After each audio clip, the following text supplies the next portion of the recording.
ba wanda ya kai manzo Allah sallallahu alaihi wasallam farin jini a Makka amma daga ranar da aka fara masa wahayi kuma aka ce ya isar a ranar Waraka ibn Nawfal yace masa kaico yaro ka dauko dalaba gammo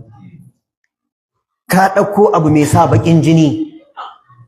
yace ya laitani fiha jazaa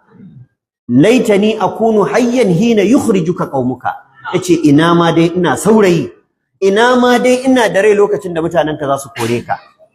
manzo Allah bai taba tunanin a Makka za a kore shi ba saboda a Makka ba wanda ake kauna kamar sa mutanen Makka sun sha rigima manzo Allah ya kashe musu rigimar su suke masa laƙabi da amin amma ranar da yazo ya ce musu inni nazirul lakum bayna yaday azabin shadid ni dan aiken Allah ne ina gargadin ku kafin azaba mai radadi farkon wanda ya fara zagin sa daga gidansu ya fito Abu Lahab yace tabban laka ya Muhammad ali hadha jama'atana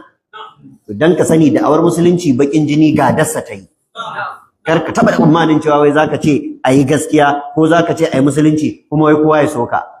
balma magabata suka ce ana gane mai tsayewa gaskiya da yawan magauta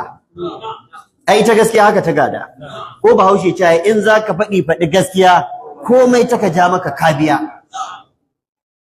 haka ita ɗabi'a ta haka take gaskiya daɗi da ɗaci ne da ita